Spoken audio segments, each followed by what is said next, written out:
민주당이 윤석열 대통령 탄핵 청원 관련 청문회를 단독으로 처리하고 무더기로 증인을 신청한 데 대해 여야가 위법성 공방을 벌이고 있습니다.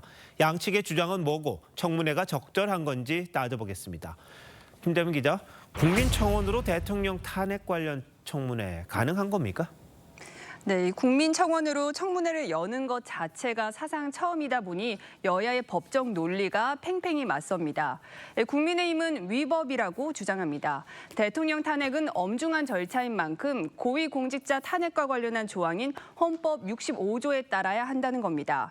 헌법 65조 2항에는 탄핵소추 절차는 국회의원 과반의 발의가 있어야 한다고 나와 있습니다. 이 과정이 없었기 때문에 위법이라는 겁니다. 그런데 민주당은 대통령 탄핵 소추를 하는 게 아니라 청원에 대한 청문회를 하는 거다, 이렇게 지금 반박하고 있잖아요. 네, 민주당은 청원 심사는 국회법에 따른 국민청원 절차를 따라야 한다고 반박합니다. 이에 따라 소관 상임위는 청원 90일 이내에 이를 처리해서 의장에게 보고해야 하고 안 하면 직무유기라는 겁니다. 대통령 탄핵은 중요한 안건인 만큼 국회법에 근거해 얼마든지 청문회를 열 수 있다는 입장입니다. 청원에 담긴 탄핵 사유를 놓고도 여야가 공방을 벌이고 있는 거죠. 네, 5가지 사유를 따져보면요. 대통령을 탄핵 소추하려면 대통령이 직무를 맡게 된 이후 법을 위반한 경우여야 합니다. 김 여사 관련 의혹 중 하나인 도이치모터스 주가 조작 사건은 대통령이 되기 전에 있었던 일이라 탄핵 소추 사유가 되기 어렵습니다. 대북 확성기 재개, 후쿠시마 원전 방류 등은 정치적 논란일 뿐 법을 위반한 건 아니라는 의견이 우세합니다. 그럼 해병대 수사 의혹은 어떻습니까? 지금 여당에서는 수사 중인 사건을 탄핵 사유로 제기한 건 위법이다, 이렇게 주장하더라고요.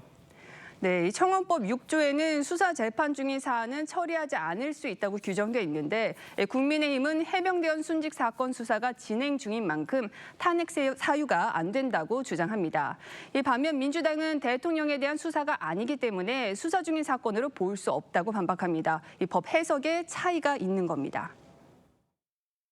청문회를 거치기 위해서는 어느 정도의 명확한 증거는 있어야 된단 말이죠. 근데 우리나라는 정치적 공방만 하는 탄핵 청문회가 된단 말이죠. 증거가 없는 상태에서 그냥 그럴 것이라 생각하고 청문회를 연다면 그거는 직권남용이라고 보여져요. 이미 민주당은 39명을 증인으로 신청을 했습니다. 불출석하면 처벌할 수 있다, 이렇게 엄포도 놓던데요. 네, 국회법에 불출석에 대한 형사처벌 조항이 있고 민주당이 불출석 증인들을 고발하는 건 국회 의무를 이행하는 것이라고 주장합니다. 그런데 민주당이 주장한 법에는 증언 거부에 대한 조항도 있습니다. 가족의 경우 증언 거부권을 인정하는 겁니다.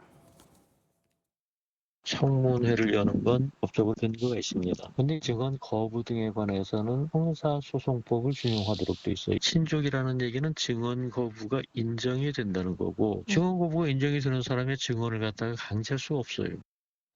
또 청문회 자체는 그렇다 치더라도 탄핵 사유를 놓고는 여러 가지 논란도 있고 좀 무리다, 이런 주장도 있는 것 같은데 왜 이렇게 민주당이 밀어붙이는지 국민들이 잘 판단하시지 않을까 싶습니다. 김다윤 기자, 잘 들었습니다.